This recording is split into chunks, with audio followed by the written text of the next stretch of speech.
Welcome back to the Brian Burwell Memorial Interview Room for the first game of the second session of the 2023 State Farm Missouri Valley Conference Tournament. We have some notes from the game that has just concluded. Murray State has beaten Valparaiso all 3 times this year. First 2 times were in overtime. The Racers joined Indiana State and Northern Iowa as teams to sweep an opponent for the 3rd time this season. The last first-year member of the league to win its first MVC tourney game was Loyola. They were number 10 seed in 2014. This marked the 8th straight year the number 7 seed has won the opening game of this tournament. Murray State improves to 17-14. Obviously, the first MVC tournament win in school history. Racers will play number 2 seeded Drake on tomorrow, Friday at 6 p.m. The Racers finished with a season-high 24 assists in the game that just concluded, 24 assists. Rob Perry of the Racers had 15 points and has scored in double figures in a team-high 22 times this season. 15 points for Perry, double figures 22 times this season, team-high. Jacoby Wood had 13 points and a career-high tie, 11 assists, to record the 3rd double-double of his season. Valparaiso drops to 11-21, finished the season on a 5-game losing streak. Ben Cricky, though, first-team All-MVC forward, scored 14 points and reached double figures for the 30th time this season. He averaged 27.5 points in 2 regular season games against Murray State. Once again, for those who are joining us for the first time, please silence your cell phones if you haven't done so already. We have 2 mic holders for your questions. If you need to ask a follow-up question, let them know so they don't leave you. If you want to get in the rotation, please get their attention or mine. Today's sessions will be between 12 and 15 minutes. And after the head coach has his opening statement, we'll have questions for all 3 participants up here.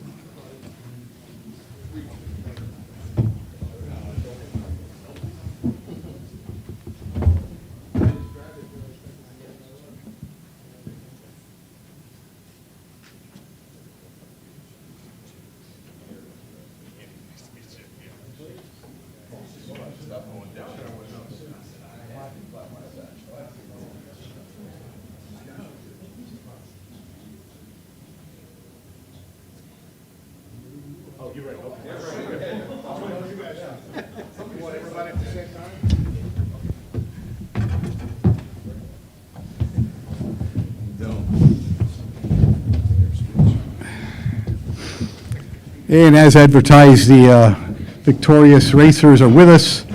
Head coach Steve Brome, Quincy Anderson, Jacoby Wood are all to my right. We're going to ask Steve to open up with a statement on the game just finished, and then we'll go to questions for all 3 of the Racers on the dais. Steve, please. First, just really excited to be here and be a part of this tournament. I think everything's been first class, and obviously excited we're back again tomorrow. Proud of these guys. I thought this was one of our most, if not our most complete game of the year at the right time of year. 24 assists on 29 made baskets, really attention to detail and scouting report. Held Cricket, I believe, 14 points, and just did a great job of understanding the game plan and really executing. And I thought we really played the right way. And it's kind of like I told the guys in the locker room, this is the vision of how we wanted this team to play, all season long. And, we just hadn't been consistent with this. But tonight was a great step for us.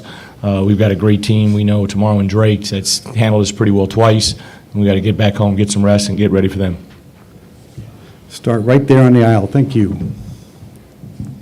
This is for players. As Coach Brome just said, probably the most complete game you guys have played this year.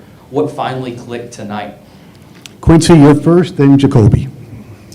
I'd say just kind of understanding the moment, understanding what we came here to do, making sure that we were prepared for it. The coaches did a great job of game planning for Valpo. It's hard to beat a team 3 times, but I think we did a good job of maintaining a good level head, making sure we were focused throughout our entire scout over these last 3 days, and Coach had kind of said that was the vision for this team, and you see we can play to that level. We have the potential to do that. It's just about maintaining it and doing it consistently. So we're looking forward to doing that tomorrow. I would say today we just played together. We played together as a team, shared the ball, 24 assists, 6 turnovers, which is a great stat that we did as a team. So we just tried to share the ball tonight and play together and limit Cricky as most as we could. He's a great player, could have got Player of the Year. So we just tried to do our best on him and play together as a team. Jacoby, you've played in environments like this before in big conference tournaments. Quincy, you haven't. How do you feel like you and the other guys that experienced this for the first time were able to kind of handle that and what went into that process? I think it's all about preparation, making sure that you keep the main thing the main thing. It's a basketball game. It was the biggest one of our season. Understanding that too, but just kind of being a realist going into the situation, understanding that we're going out there to play basketball.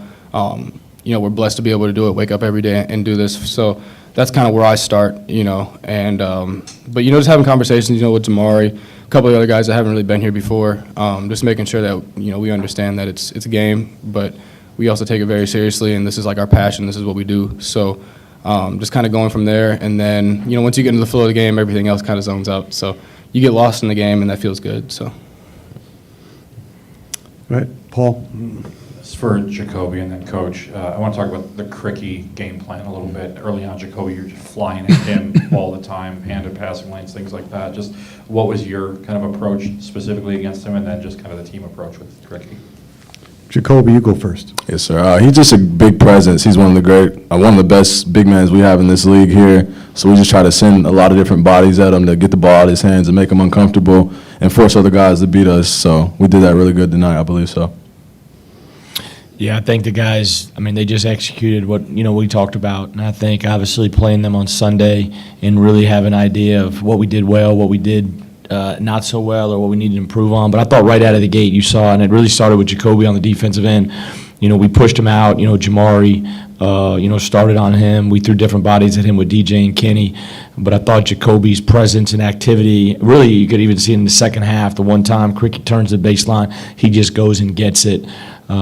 He's got a good feel and understanding for that. And so we had him, most of the time being the guy to go get it out of Cricky's hands. And I thought our guys really did a great job of just not only with Cricky, but just understanding personnel and being in gaps and rotating and covering up for the next guy. And we made some tough plays. Jacoby drew a charge early.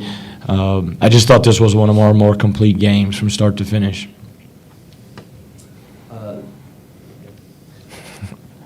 This one's for Coach Crum. You mentioned the scouting report for this game, how crucial it was for you guys' win. You forced 19 turnovers to your 6, and you guys had 10 threes for, I believe, the 4th time this season. What was it you really circled in the game plan? Well, I just think we wanted to really be in gaps, take away, driving angles for Kobe King, taking away driving angles and easy shots for Cricky. I think Cricky was averaging about 28 against us in the first 2 games. We cut that in half. We really wanted to get back in transition because they'd hurt us in transition, 15, 18 points at our place the other day. Then offensively, I think the guys just, they just executed. They moved the ball. They kept the ball moving. They attacked the ice the right way. They made shots, and when we make shots and we share the ball and we compete, that's just the recipe. Because we've got a good group of guys. We just haven't shown the consistency all year long, and it kind of goes back to like Texas A&M. We played really well early in the year, neutral floor against them. We made 11 threes. We shared the ball. We competed defensively. We got to do it again tomorrow. Against whether you play tonight, play tomorrow, and start to get to Saturday. You got to beat a really, really good team in this league. And so we drew Drake, and now we got to get ready for them. Standing up. Steve, you said it yourself this week. It's hard to beat a team 3 times. Obviously, you went in overtime twice, but this time 28-point win. What made this one different? I think just when you look at 24 assists on 29 made baskets, you look at holding Cricky to 14 points. I just thought the guys were really engaged, and when they cut it to 9, we didn't flinch, we didn't call timeout, yell, scream. People didn't. We just boom. We finished. We came to immediate timeout. We ended the half, which has been an Achilles heel for us a lot of times in our losses. Is the last 4 minutes of the first half. We ended 4-0, and then we started the second half. We responded. They cut it to 9 again. and then we really responded and got it back to 19 or so, whatever it was. And I just thought your best players got to play the best in these environments. That's bottom line if you're going to advance. And our best players played at a high level. Okay, we're right here, 1-2. Go ahead. Coach, you said it again, most complete game. How much does this help playing tonight carrying over into tomorrow's game against Drake and a team that you guys struggled against the first 2 times? Yeah, I think it's just, obviously you can look at it 2 ways. You can say, hey, Drake's rested, but you can look at it from our end of, hey, man, we've got some momentum and, we've got an opportunity to be out here on the floor and play. But tomorrow's tomorrow. The past is the past. The biggest thing is tomorrow, and we got to prepare tonight. We'll go back. We'll watch film. I think we got to do a good job of understanding Drake's personnel now. It's a quick turnaround. We got to understand personnel, but the biggest thing is, man, we just got to play a complete game. We got to really compete. We got to play together, and play with great emotion and have no regrets when this thing ends tomorrow night about 8:30. Win, lose, or draw. Quincy, kind of an odd question for you here. I think Valpo heavily recruited you. Is that what's that like with relationships on the other side there? Is it just kind of fun to go against guys that might have very well been your teammates at one point? Yeah, I had said before, I'm extremely blessed to play this game. So I'd like to maintain relationships with, whoever it may be. There's never any tension or beef with me. On the court, I like to be a competitor, but off the court, man, it's all love. There are a lot of people that have been a part of my process, part of my journey, and I like to make sure I show appreciation for that. And I know a few of the guys. I know Max Nelson. He's from Oshkosh. His dad was actually my assistant principal in high school. I know Kobe King, Preston Rudinger. I know a lot of those guys. They're all from Wisconsin, so. It's cool, and it's always nice being able to compete against people that, you kind of grew up around and that are also from the same state. It's good representation for the Cheese State. So, I can't complain. It's good. It's good. Oh, okay, cool. Yeah, so you know how it is. So. Anything else for the Racers? Okay, gentlemen, thank you, and good luck tomorrow. Hey, thank you, guys. We appreciate it.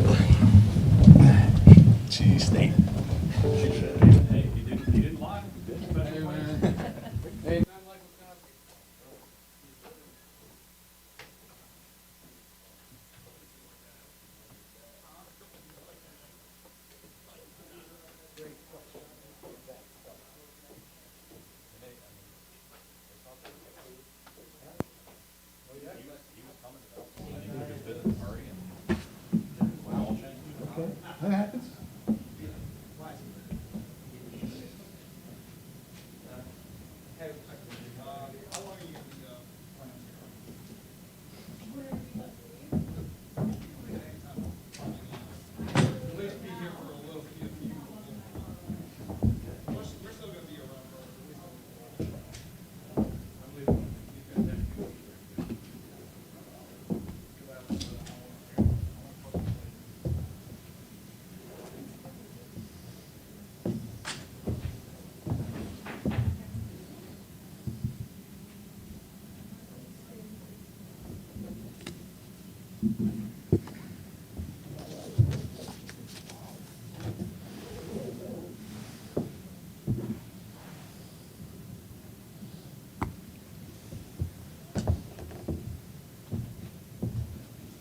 Just hanging out. Thank you guys for. I imagine I'll be the one asking you. Yeah, make a friend. He won't bite. Thank you guys for what you do. You can hold the microphone as long as you want.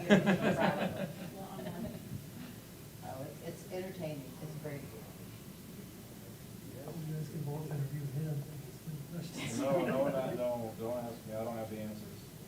I don't have the answers. I don't even know the questions.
Hey, remember when there used to be a lot of beat writers in here? What's that? So you remember when there used to be a lot of reporters in here? Yeah.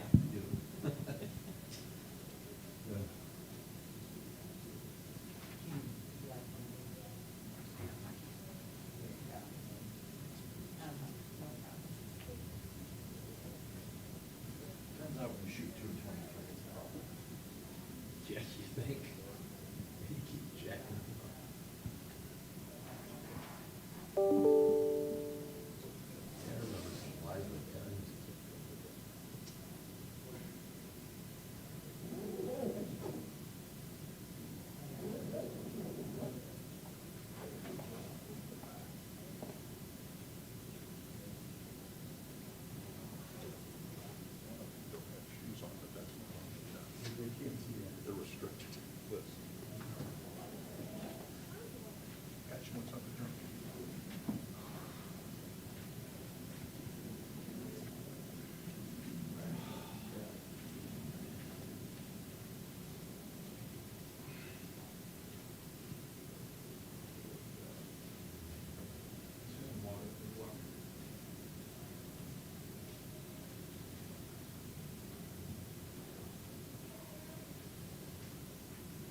They're not doing transcripts or anything like that. I don't know. Like, I'm not sure what you're asking. Like press conference transcripts. I don't know. We'll have to check that. Whenever you're ready. Oh, yeah. Joe, are they doing press conference transcripts? In some way, shape, or form, yes. Yes. Check with Mike Kern, he's got them. Oh, yeah.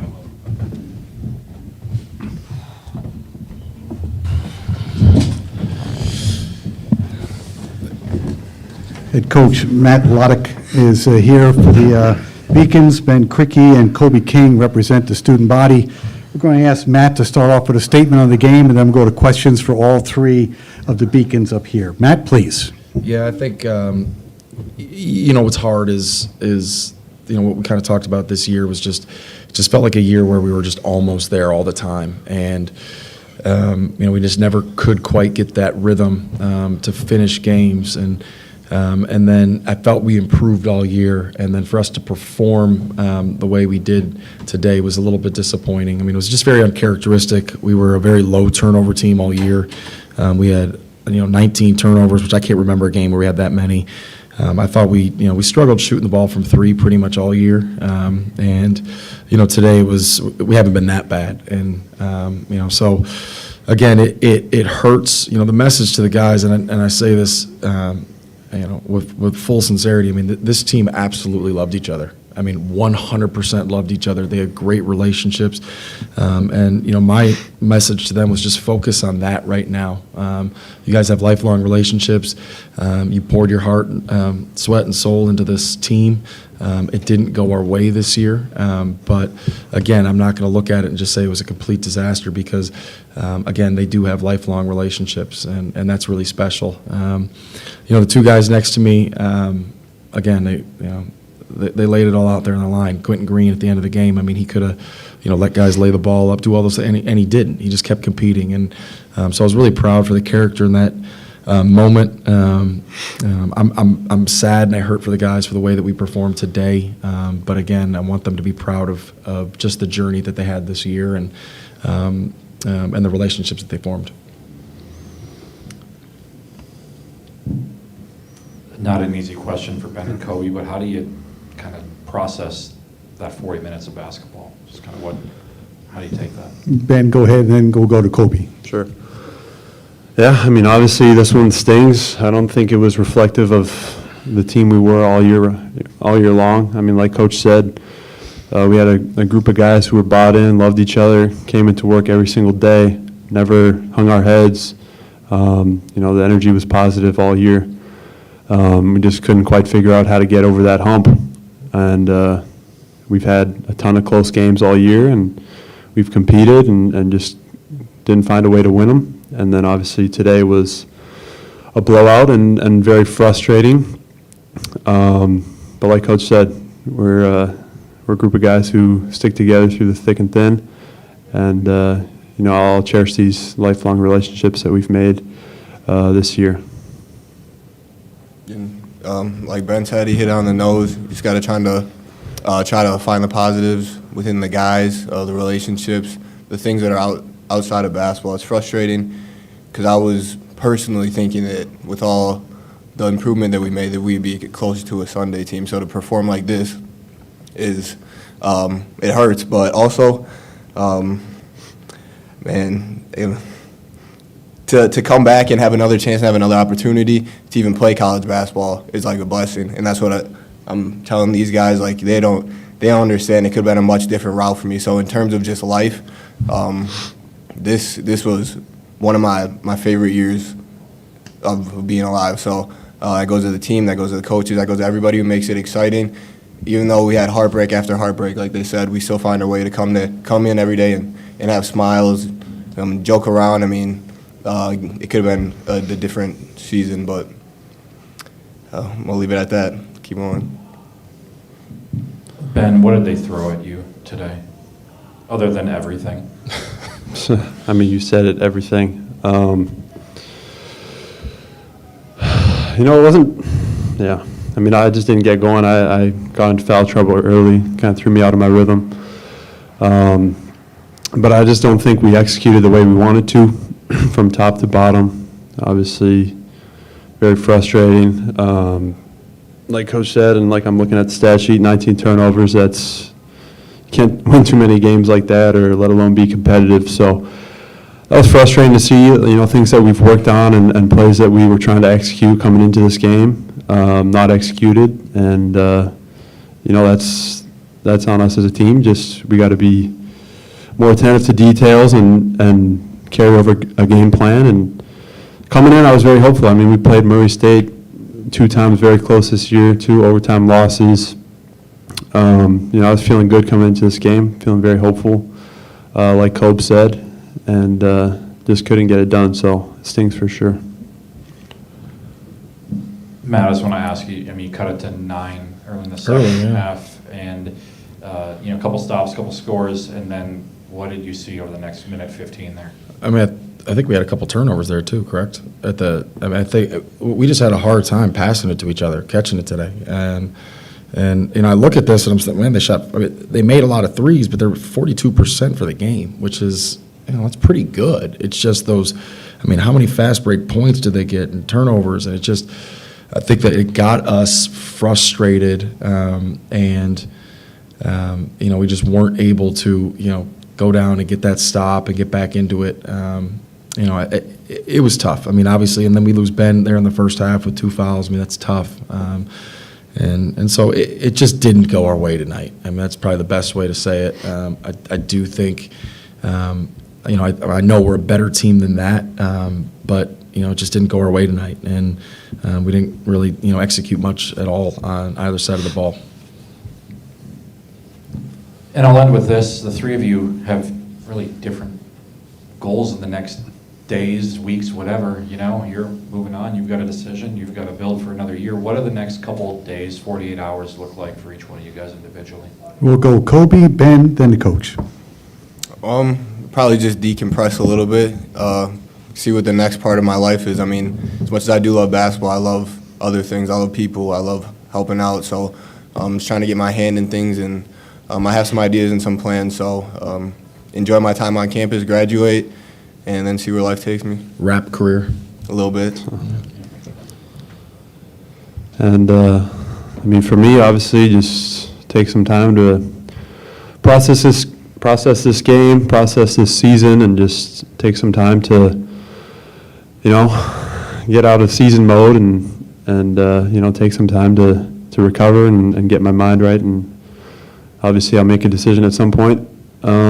But for me, also, just getting back to work, getting back in the gym, and doing what I've been doing for the last, 4 years. So I think what we're going to do in the short term, right, this group's going to spend some time together tonight. And I think we're all looking forward to that. And, just celebrate the season, and try to laugh and, have good conversations and enjoy each other's company. And, as we move on, right, we're going to spring break on our at our institution. So we're going to go back to campus collectively. Then most guys are going to go, and other than maybe some of our international guys, are going to go and go home and enjoy their time at home and get a little respite from there. And then for us, it's we'll start the conversations of this is the new age of college basketball. But, what are your plans? And have those conversations, and then we can build our team moving forward. So that's where we're at. All right, thanks, guys. Okay, thank you, and best of luck.